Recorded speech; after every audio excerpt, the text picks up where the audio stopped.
Assalamualaikum warahmatullahi wabarakatuh. Perkenalkan, nama saya Zulfatri Astuti, NIM E1E0193342 dari kelas 5I nomor urut 33. Video ini saya buat bertujuan untuk memenuhi tugas ujian tengah semester mata kuliah pembelajaran bahasa dan sastra Indonesia.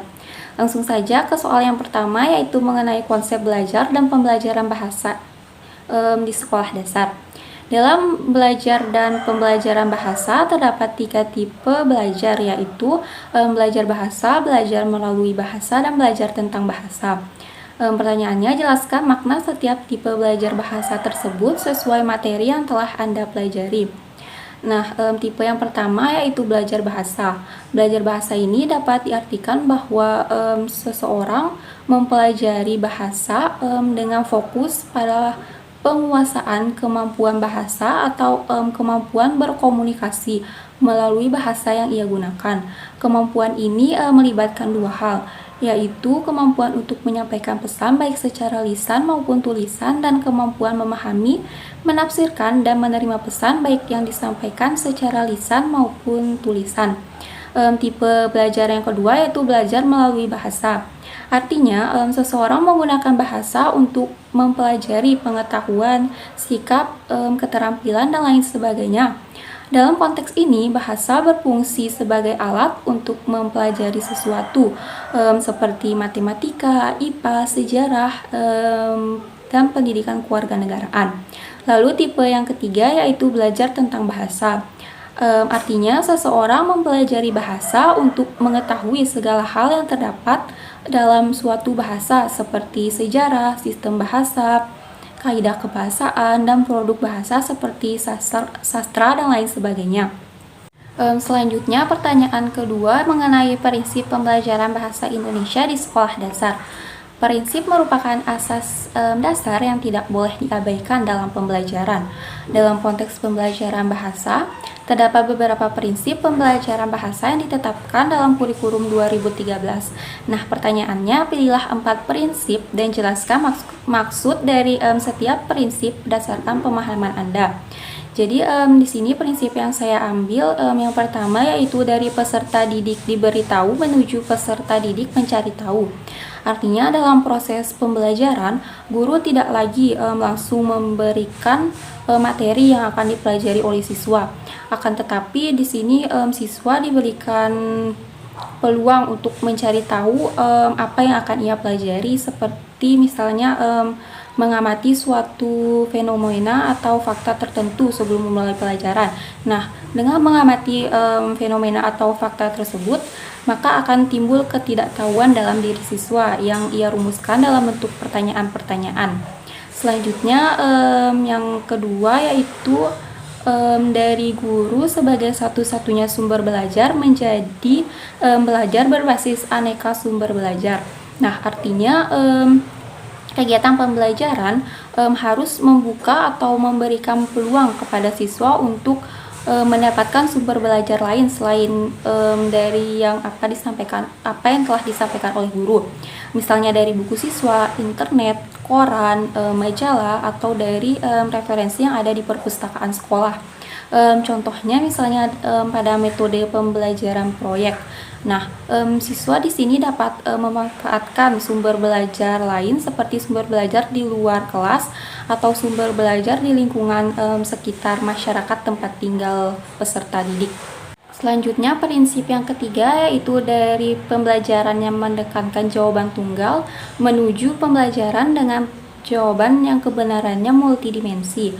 Artinya, guru dituntut untuk menyusun pertanyaan atau soal yang menghasilkan jawaban multidimensi, bukan hanya jawaban tunggal. Misalnya contoh pertanyaannya 2 ditambah 4 hasilnya berapa? Nah, siswa tentu akan menjawab dengan jawaban tunggal yaitu 6. Namun apabila guru mengubah pertanyaannya menjadi berapa ditambah berapa yang hasilnya 6, maka siswa dapat menjawab dengan jawaban multidimensi. Siswa akan menjawab 2 ditambah 4, 3 ditambah 3, 4 ditambah 2, 1 ditambah 5, dan 5 ditambah 1. Lalu prinsip yang keempat yaitu pembelajaran yang menerapkan prinsip bahwa siapa saja adalah guru, siapa saja adalah peserta didik, dan di mana saja adalah kelas. Nah, prinsip ini menandakan bahwa ruang belajar peserta didik tidak hanya dibatasi dengan dinding ruang kelas. Peserta didik dapat belajar di mana saja dan dengan siapa saja, bukan hanya bersumber dari guru. Contohnya dalam metode pembelajaran tutor sebaya, yang dimana di sini siswa mengajar siswa lainnya. Selanjutnya, soal yang ketiga mengenai pendekatan, metode, dan strategi pembelajaran bahasa Indonesia di sekolah dasar. Salah satu pendekatan pembelajaran bahasa yaitu pendekatan kontekstual, yang dimana guru diharapkan dapat mengajak siswa belajar sesuai dengan konteks. Pembelajaran diarahkan untuk mengaitkan materi pembelajaran guna memecahkan masalah dalam kehidupan sehari-hari. Dalam pendekatan kontekstual terdapat beberapa komponen. Pertanyaannya, jelaskan beberapa komponen pendekatan kontekstual dalam pembelajaran bahasa Indonesia berikut. Yang pertama ada menemukan atau inquiry, yang kedua pemodelan atau modeling, dan ketiga refleksi atau reflection. Langsung saja ke komponen yang pertama yaitu menemukan atau inquiry. Komponen menemukan atau inquiry merupakan kegiatan inti dalam pendekatan kontekstual. Kegiatan ini diawali dari pengamatan terhadap fenomena yang dilanjutkan dengan kegiatan-kegiatan bermakna untuk menghasilkan temuan yang diperoleh sendiri oleh siswa. Dengan demikian, pengetahuan dan keterampilan yang diperoleh siswa tidak hanya berasal dari mengingat seperangkat fakta, tetapi hasil menemukan sendiri dari fakta yang ia hadapi. Kegiatan menemukan atau inquiry ini dilakukan dengan beberapa langkah atau tahapan. Langkah yang pertama yaitu merumuskan masalah, yang kedua mengamati atau melakukan observasi, yang ketiga menganalisis dan menyajikan hasil dalam tulisan, gambar, laporan, bagan tabel dan karya lain, dan yang keempat yaitu mengkomunikasikan atau menyajikan hasilnya kepada pihak lain, seperti pembaca, teman kelas, guru, atau audiens lainnya. Urgensi komponen menemukan atau inquiry ini sehingga perlu dibiasakan dalam pembelajaran bahasa Indonesia di sekolah dasar adalah karena dengan menggunakan komponen menemukan atau inquiry ini, pengetahuan dan keterampilan yang dimiliki siswa akan lebih lama diingat. Nah, apabila ia menemukannya dengan sendiri, dan informasi yang diperoleh oleh siswa akan lebih mantap apabila diikuti dengan bukti-bukti atau data-data yang ditemukan sendiri oleh siswa. Selanjutnya komponen yang kedua yaitu pemodelan atau modeling. Komponen ini merupakan acuan pencapaian kompetensi dalam pembelajaran kontekstual. Konsep ini berhubungan dengan kegiatan mendemonstrasikan suatu materi pelajaran agar siswa dapat mencontoh atau meniru model yang diberikan. Dalam pembelajaran kontekstual, siswa juga dapat berperan aktif dalam menghasilkan contoh atau model tersebut. Bentuk pelaksanaan komponen pemodelan ini misalnya pada pembelajaran menulis puisi, guru akan menghadirkan contoh-contoh puisi yang diambil dari kumpulan buku-buku puisi saat proses pembelajaran. Kemudian untuk pembelajaran menulis puisi, guru dapat memberikan contoh dan cara mengerjakan puisi kepada siswa sebelum siswa melaksanakan tugas tersebut, sehingga siswa dapat mengamati atau menirukan apa yang telah diberikan oleh guru. Lalu urgensi komponen pemodelan sehingga perlu dilaksanakan dalam pembelajaran bahasa Indonesia di sekolah dasar adalah karena pembelajaran dengan menggunakan komponen pemodelan ini akan lebih cepat dipahami oleh siswa daripada saat guru hanya bercerita atau memberikan penjelasan kepada siswa tanpa menunjukkan modelnya atau contohnya. Dan komponen yang ketiga yaitu refleksi atau reflection, merupakan langkah akhir dari belajar dalam pembelajaran kontekstual. Komponen ini merupakan proses berpikir tentang apa yang telah dipelajari, proses telaah terhadap kejadian, aktivitas, dan pengalaman yang dihubungkan dengan apa yang telah dipelajari siswa, dan memotivasi siswa untuk memunculkan ide-ide baru. Refleksi ini berarti melihat kembali suatu kejadian, kegiatan, dan pengalaman dengan tujuan untuk mengidentifikasi hal yang telah diketahui dan hal yang belum diketahui oleh siswa. Bentuk pelaksanaan komponen refleksi dalam pembelajaran yaitu dengan guru menyisakan waktu sejenak agar siswa dapat melakukan kegiatan refleksi tersebut.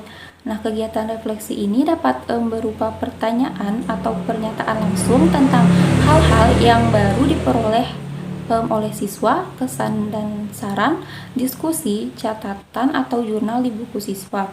Urgensi komponen refleksi sehingga perlu dilaksanakan dalam pembelajaran bahasa Indonesia di sekolah dasar adalah karena dengan memikirkan apa yang baru saja dipelajari, menelaah dan merespon semua kejadian, aktivitas atau pengalaman yang terjadi di dalam pembelajaran, bahkan memberikan masukan atau saran jika diperlukan, siswa akan menyadari bahwa pengetahuan yang baru diperolehnya merupakan pengayaan atau bahkan revisi dari pengetahuan yang telah ia miliki sebelumnya. Nah, kesadaran semacam ini penting ditanamkan kepada siswa agar ia dapat bersikap terbuka terhadap pengetahuan-pengetahuan baru. Selanjutnya, soal keempat mengenai IPK dan tujuan pembelajaran. Dalam perancangan pembelajaran, indikator pencapaian kompetensi dan tujuan pembelajaran merupakan komponen penting. Keduanya merupakan bentuk perincian dari kompetensi dasar sebagai tujuan utama pembelajaran setiap jenjang kelas di sekolah dasar. Jawablah pertanyaan berikut guna memetakan pemahaman Anda terkait IPK dan tujuan pembelajaran. Pertanyaan pertama yaitu dalam tabel kata kerja operasional, kelompok mana yang termasuk low order thinking skill atau LOTS dan high order thinking skill atau HOTS?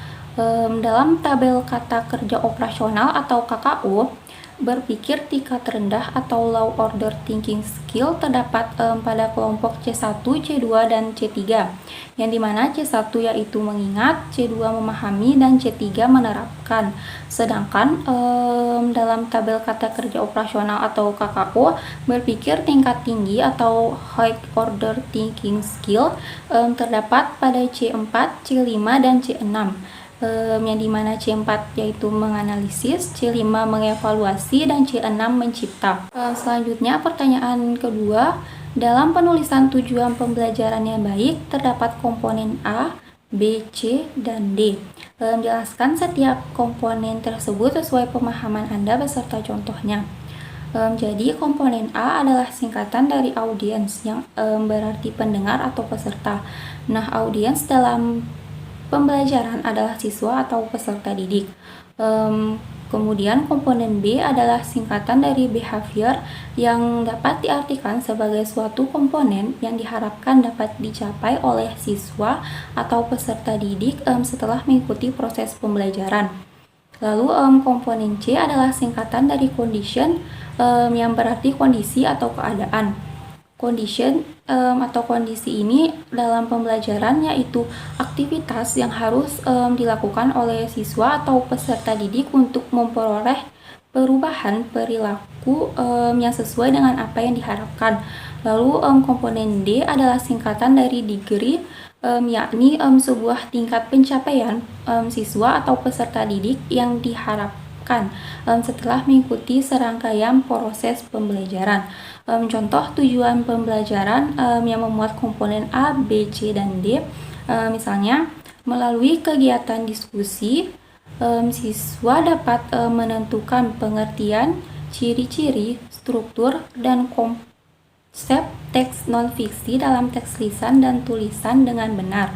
Nah, melalui kegiatan diskusi ini yaitu condition, siswanya audiens dapat menentukan pengertian, ciri-ciri, struktur, dan konsep teks non-fiksi dalam teks lisan dan tulisan ini behavior dengan benarnya yaitu degree.